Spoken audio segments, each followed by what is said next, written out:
Bonjour na ba ndeko nyonso. Encore une fois bonjour na bino nyonso, apesi bino mbote na kati ya Congo, na kati ya Afrique et puis na monde entier na apesi bino mbote. Et na yebisaka bino toujours que bo s'abonner. Na ko s'abonaka et ko pesanga makasi ya koyeba ke toza ensemble. Et puis na ko s'abonaka et ko pesa makasi et pas na ngai pona za la plus protégé par rapport ya bato bali ko zala ba intolérant o balingi ko yoka bato mususu ba réfléchir contrairement na bango te. Mais nous sommes dans la démocratie. Démocratie ils ont une obligation à imposer mutu makanisi te. Mais toi une obligation, n'est-ce pas, ya ko s'exprimer et que ba expression na biso tozali na liberté ya ko sala yango ba voix nyonso tout en ko yeba pe ko respecter limite ya liberté ya baninga. Ne balwa toujours que liberté la nga isuki bisika we ayo ebandi. C'est inversement vrai. Ya yo pe isuki bisika we nga ebandi. Mais ici je donne mon point de vue. Lequel point de vue nazo considérer en lokola évangile te lokola Coran te. Mais na ko considérer lokola point de vue nanga après réflexion o nga na sali réflexion na ko lo bango na page nanga. Et je me permets de publier on a page parce que donc parlant de la liberté, je disais il faut qu'il y ait un souka bisika ou yanga bandi, yanga souka bisika ou yanga bandi, et tous a quand même la facilité à se respecter.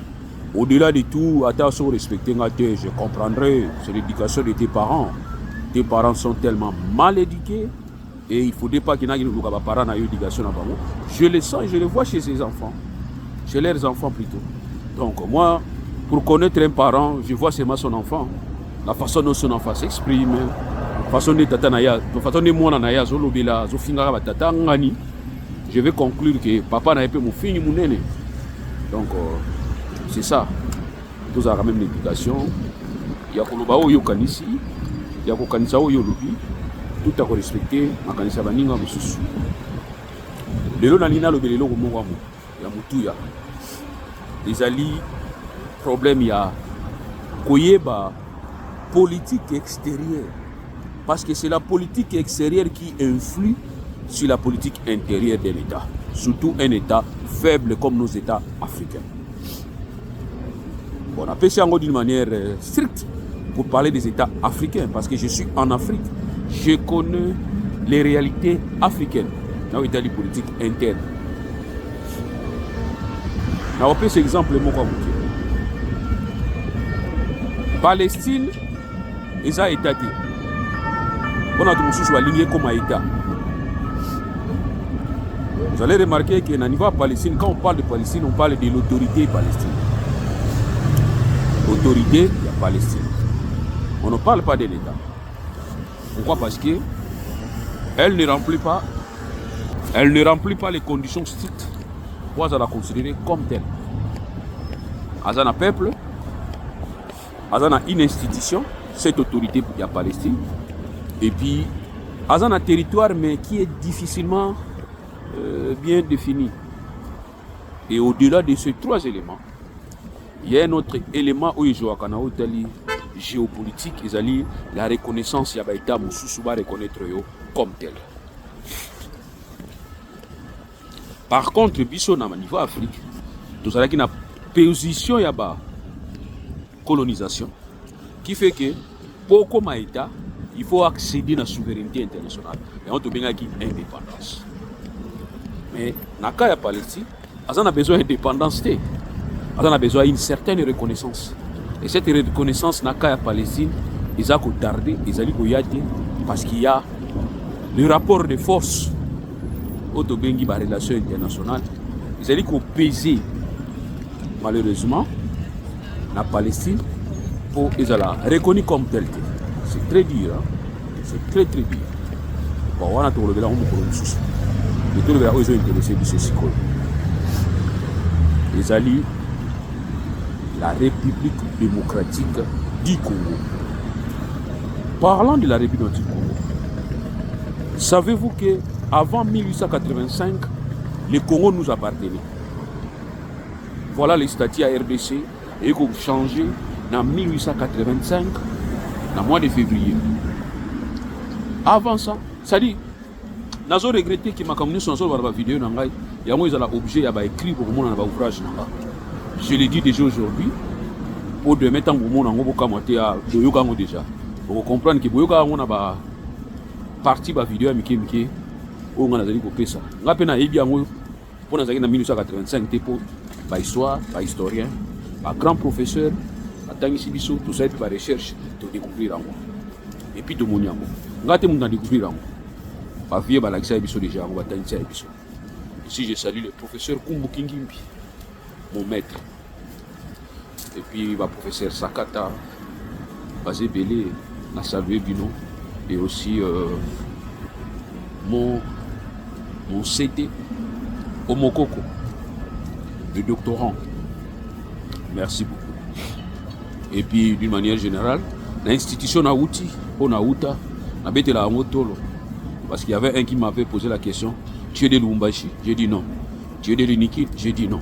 Je l'ai laissé citer toutes les universités. Et je lui ai dit que j'étais de l'université libre de Kinshasa. Il me dit c'est pas possible. J'ai dit c'est possible. C'est comme Batuna qui est. Est-ce que na Galilée, Moutamala Moribo, Zamba Binisara Moutima Bisika ou Batubado Kabo. Mais c'est une université où il est formé Bissou avec les mêmes professeurs.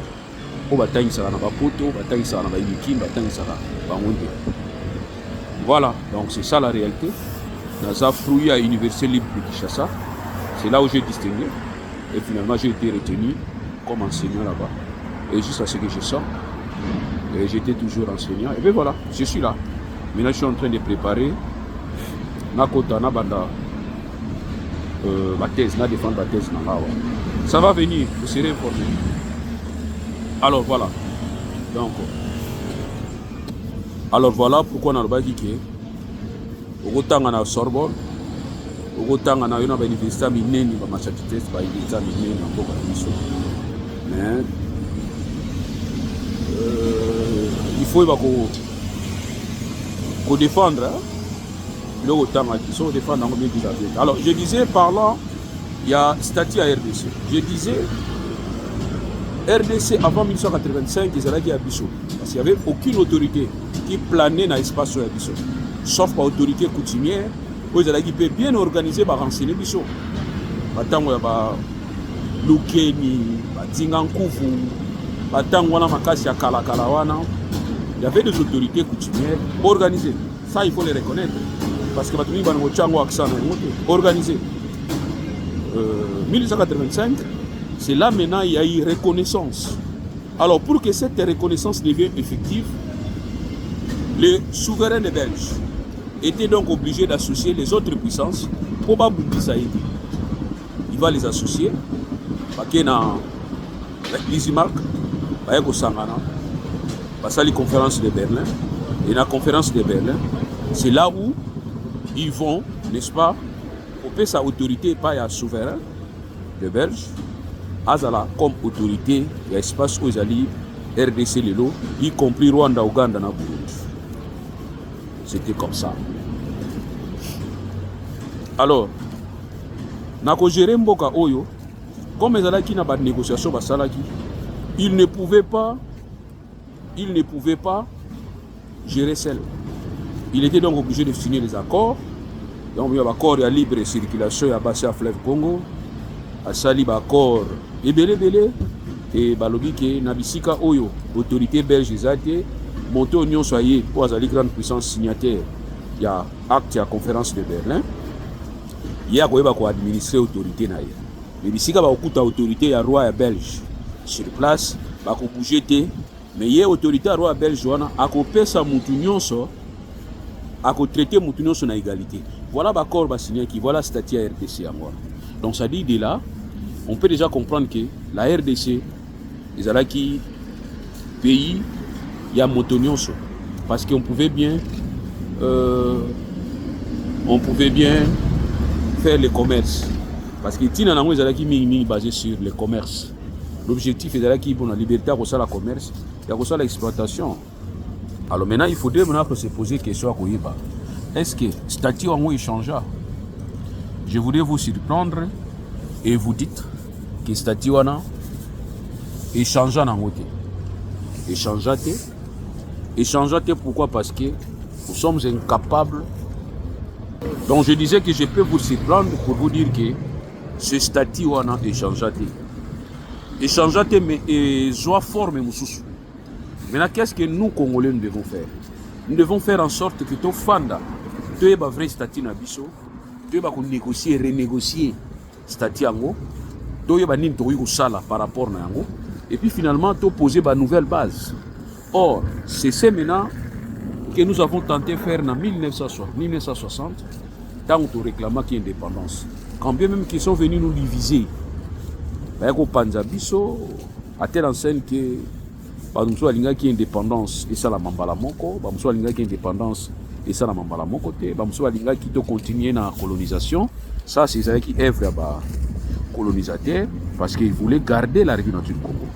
Mais entre-temps, statut Nabiso est continué à qui? Entre-temps, statut Nabiso est continué à qui? Cause à la oyo, il y a pays, il y a Batou. De 1885 à 1960, et 1885 à 1909, Léopold. C'était la propriété plutôt, il y a Léopold. 1908, 1909 à 1960, il y a la colonie belge. Alors, il y a une pression, il y a une indépendance, il y a mais na kozwaka indépendance tozwaki ba piéger biso na loi fondamentale pour ba yebaki ke tozana capacité à gérer te tozala toujours na ba trouble oyo ke senga ke batu mususu ba na ko regretter colonisation ba tie ba piège à liboso ezalaki article 22 si je m'abuse na article 22 on a balobaki na article 22 que président de la République akolongola ne premier ministre.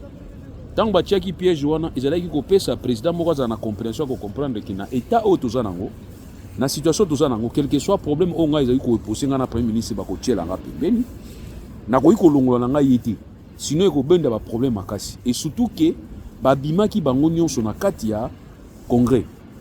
Le président était élu na kati ya congrès, le premier ministre aussi était désigné na kati ya congrès. Or na kati ya congrès wana majoritairement c'était le premier ministre qui était majoritaire.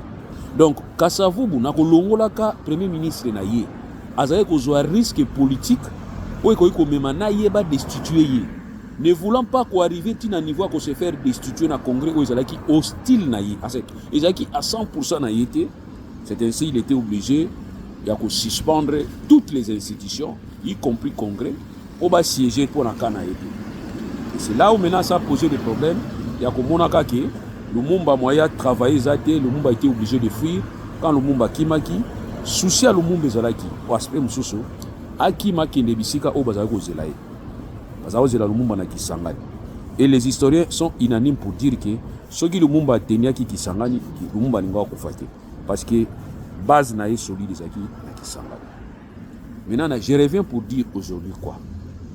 Du point de vue relations internationales, par rapport de force, nakati ya géopolitique, je déconseille na président de la République ya kokanisa kaki un état qui a ses statuts, on peut régler seul ce problème. Ça je te déconseille. Donc un état qui a les statuts de la République du Congo, ces statuts et c'est un statut où doit dire que la République du Congo c'est un bien comme il y a humanité. Yo moko ko le bela bango kuna que la République du Congo c'est un état solution, c'est une nation solution. Je ne sais pas si vous avez à mesure à comprendre Maloba ou Yoruba qui est vrai. La solution de tout le monde dans le monde à l'humanité peut venir de la RDC. Il y a un autant Yoruba qui c'est une nation solution. Tu n'as pas menti, c'est vrai. C'est quoi parce que comment manquer? Yoruba est une nation solution. Vous avez gérer du point de vue interne. Vous avez comprendre les aspects où on a été. C'est un aspect très très très important. Où vous avez négligé. Nous avons négligé. Pourquoi tu négliges? C'est parce que tu as compris pour conquérir. Pour ça, il y a il faut faire la politique, il y a que se victimiser, il y a créer des complots, il y a exister, comme ça, il y a soutenir. C'est cette politique qui avait fait que la campagne électorale n'a gagné facilement. Et puis, il y a une certaine légitimité. Il y a qui quand il va dire la politique que les Congo-Congolais, Maintenant les Congolais moyens, je crois que quand on dit les Congo-Congolais, c'est comme nos parents. tant indépendance qui s'appelait déjà Mundele Ndombe parce que pour na parents na biso ya laki ceux qui Mundele akei bango remplacer Mindele tant ba kei Mindele ba kei bango ba moni ki ba remplacer Mindele te ezalaki ba tata wana ne basilika e makasi basilika fort parce que pour eux le départ à la Belge est synonyme à Kobongana Bango facilement. C'est comme aussi Batumsu Bazo croire dans Tshisekedi Lelo. Ils pensent que ceux qui Tshisekedi appellent que les Congolais, Bazo Kabambo Kanabiso, Mabele Ambo Kanabiso, ça dit pour eux, tous les autres n'ont pas Mindele, tous les autres n'ont pas Rwandais, pour tout pesango Bango. Mais au Bazo Bosana qui Bango va continuer aux Alaga Nengwana, ils à l'avant, ils à la pendant, ils à l'après. C'est ce que les gens oublient. Maintenant, il faut que tout le monde ait une population a une petite compréhension minimum. Or, cette compréhension minimum, ils ont dit que la honnête de sa population, que ce n'est pas du jour au lendemain. Ata lelo mindele to bengani bango. Ata lelo ba pa to bi ke mutra mutu to longola article zo bangi sabiso to longola yango. On pi to lobi ke lelo Congo mboka ya Congo za biso moka ba congolais. Même ko kende ko bengana bango. Il faut pas croire que c'est le lendemain tango bango ba ke biso bongi non. Soko za apparaître, soko tika la apparaître. Faut dépasser la vie. Donc voilà pourquoi il ne faut pas croire que c'est du jour au lendemain. D'ailleurs, même le vieux Tshisekedi l'avait bien compris. Tant le vieux Tshisekedi va nous dire dans la conférence nationale, après l'élection comme Premier ministre, il va nous dire quoi? Il va même utiliser une expression pour dire que je n'ai pas un bateau magique pour transformer Zaïre. Non. Il faut un effort.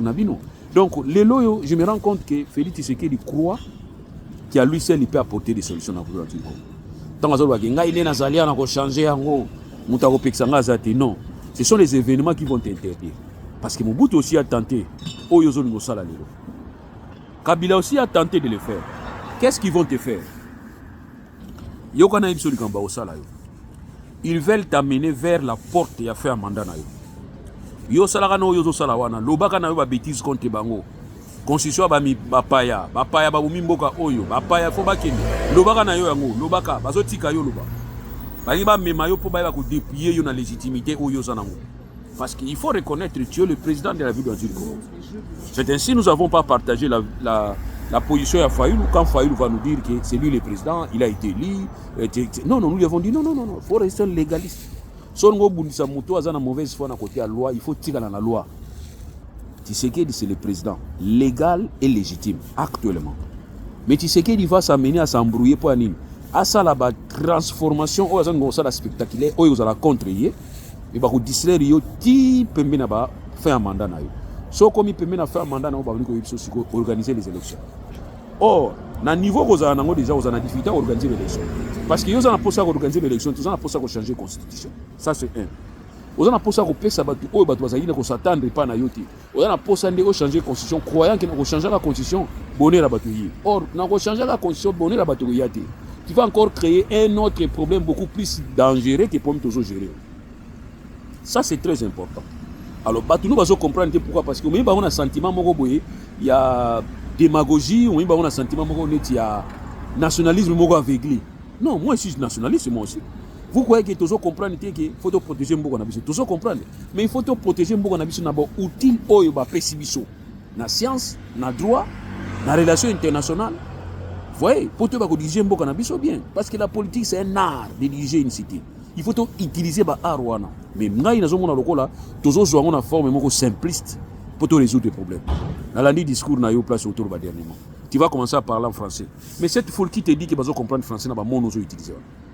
Heureusement, quand tu parles en français, j'ai compris que tu t'es adressé à la français, la communauté internationale. Est-ce que vous croyez que la communauté internationale est sur les La communauté internationale est au tournant.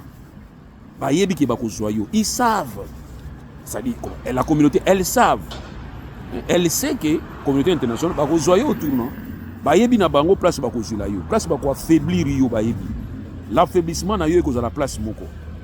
Fait un mandat na yo. On s'approche déjà en 2028. On s'approche.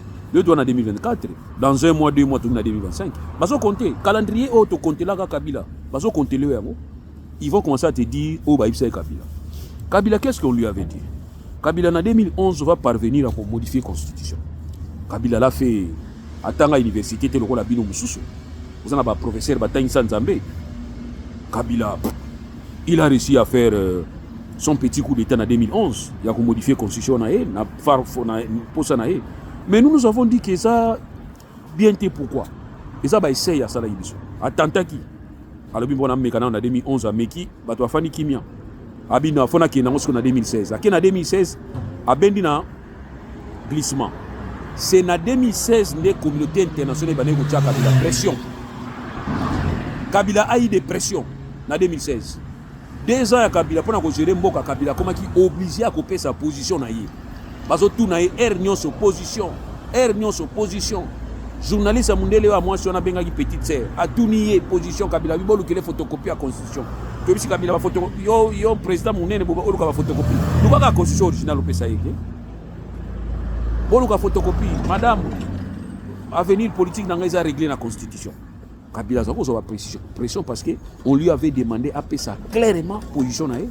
Et en 2016, en 2028, entre 2016 et 2028, vous allez remarquer que Kabila dirige Kimboka, bien que ça ait glissement, comme ça a dirigé qui on a la pression parce que la communauté internationale était derrière lui pour nous tout naïe, payer sa position, il y a avenir politique naïo parce qu'il a déjà des mandats. C'est là où nous allons commencer à prendre Chadari, Koubima le lobby, Koloba, non, 3e mandat, Koko Nyangi, Vena Biso, ou ya professeur, Vena Ngaya Kikwiti ya professeur, ou ya Kabila Tolembi, yote, Koloba, tu es non. Des mandats ça suffit, Kabila Meki, Conseil de sécurité et équité là qui Kabila, c'est là où Kabila va dire que, na Rolongo Nangai, Zateke pour na ochanga pression ceux qui peuple on langage autre c'est balelo ya on peut Kabila ceux qui peuple la singana tika to non il t'a singwa zate et puis il va dire non ngai jeunesse nanga tuna Kabila qui t'a forcé jeunesse na yo zaki na ba sapato à caoutchouc lelo komi ko lata ba sapato ba $15,000 au moins que jeunesse na yo wana to sacrifier qui a un problème.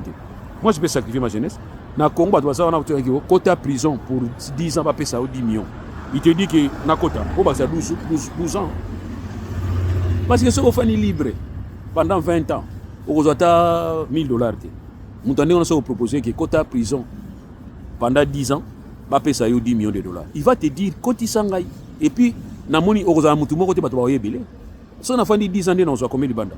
Donc tu bisi Kabila au sacrifier qui jeunesse au contraire au réussir. Bisi ka ba jeune no so bazo échouer na ba oba kinde université bazo échouer. Yo réussir facilement, yo kinde université te. Donc, dès mon langage au Tshisekedi azolo balelo, je commence maintenant à comprendre que mon Tshisekedi a comme c'est mobutulisé, na créé faire basika. Ça veut dire quoi? Au comme ko tsabiso na idéologie à Mobutu. Mobutu en 1965 va se dire que je deviens Dieu. Il faut na sala nyonso, il faut na sala tout. Abani ko luka ko za la président conseil législatif, ali ko za la président conseil exécutif, ali ko za la président conseil judiciaire. Mobutu 67 je vous rappelle pas, mais je vous dis seulement que Vieux Tien Tshisekedi Azaï Pembe n'avait beaucoup toi. Ils ont un rappel, et des rangées minutes. Donc voilà. Alors Mobutu est parti, Mobutu a Kendaki. Aujourd'hui, pour trouver la solution au Tozarango, où il permettait qu'il alternance, il était question, n'est-ce pas, que la communauté internationale Kawana va faire ça. Tout le monde va qu'il ne pas d'accord, na d'accord va salaki et que salaki, tout ça la constitution et tout ça là qui.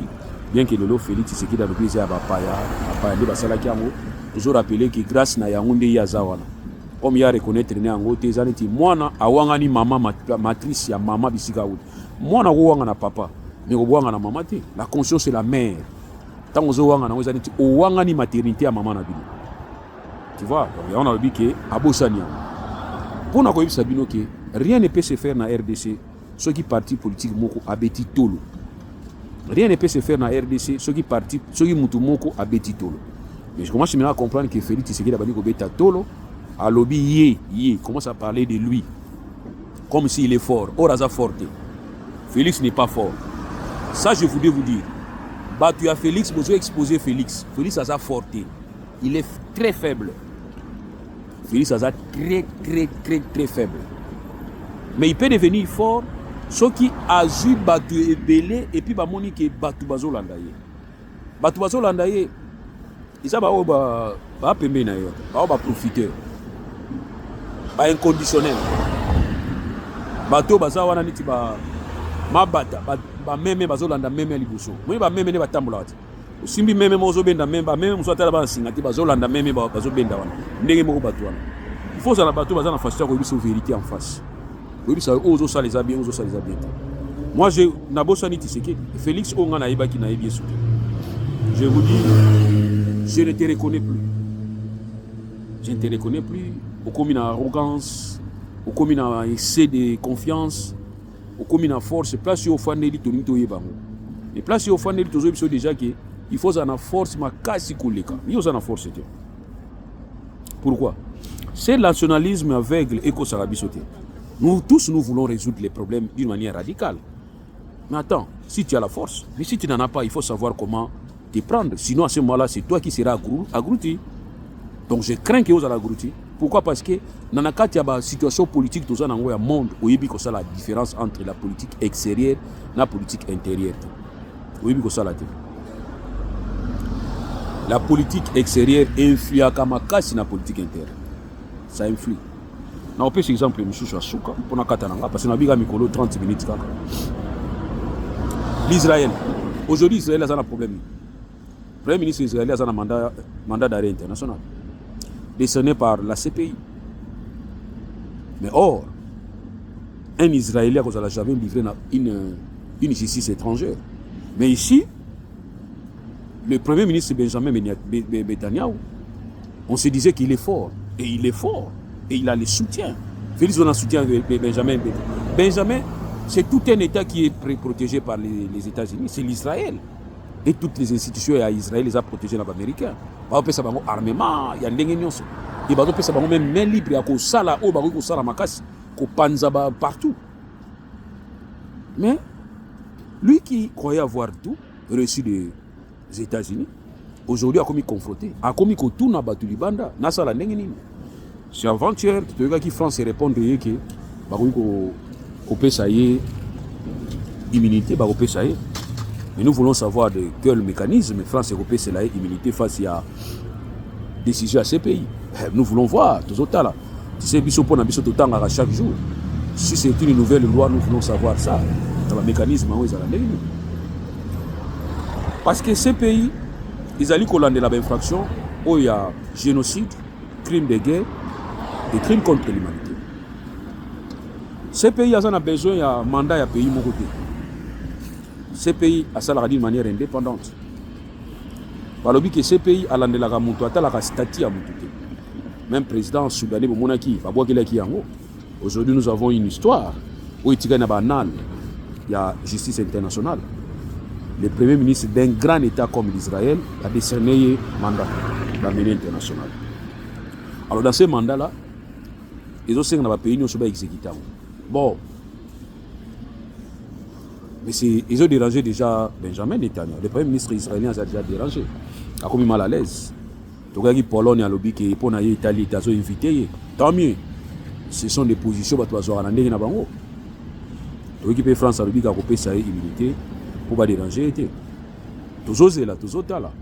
Mais le fait déjà que ça prouve que Moutaza a abri Azate. Félix Tshisekedi, ils ont abrité. Ils ont abrité. Tout na vient na yo, na vite soki vie to petit na yo. Mais tout na masano aza pembe na yo. Bemba, likita basali la ki. Bemba ko kene prison Bemba ezaki likita. Ti le yote ba ataki no sali na CPI. Et ba bimisa et ba bien qu'à passer tawana. Moi j'ai commencé à comprendre que c'est comme si Zaki mutu moko ba tiaki pembe ni pas déranger plan na bango te. Moi c'est ce que je crois. Donc kende bien, kende doucement.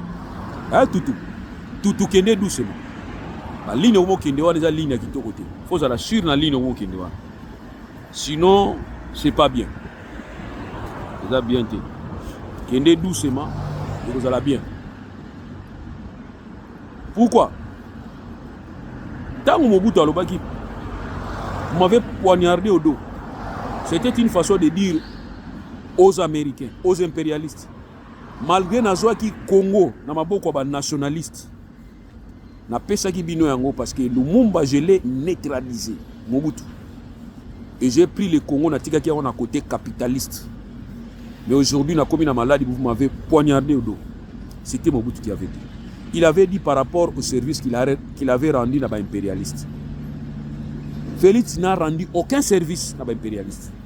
C'est ainsi que attention avec Kabila aussi, parce que Kabila a rendu des énormes services à l'impérialiste. Il y a un neutraliser Kabila. Au coquille que tu neutraliser Kabila. Et si les gens tu touches à Kabila, c'est ton régime qui est touché. Ça, en tout cas, c'est ce que moi je pense. Je ne dis pas c'est ça. Alors, il faudrait qu'on ait tout possible au Kenya. Malé. Pour Kabila, la communauté internationale, comme moi, il était que ça l'assemblée et il y a Salaki. Il y a alternance à Salaki. Parce que personne ne croyait à ça. Kabila Zago menacé à Batulengo, je suis militaire, je suis soldat, Nasuka, alors yo comme qui n'a pas ça oh dans la ligne, toujours c'est là yo ça là, bonne chance. Mobutu c'est ce qu'il avait fait, il était obligé à la face il y a un Tien Tshisekedi qui est mal à l'aise et Mobutu a été affaibli. Si le Mobutu a Kenda, si Mobutu pouvait être en vie, il pouvait peut-être donner un conseil. À mon avis, le premier ministre a Kenda pour ta mère. Maman Boubli a fait ça pour un conseil. Il sait que si vous avez les bandes, vous avez grâce à la.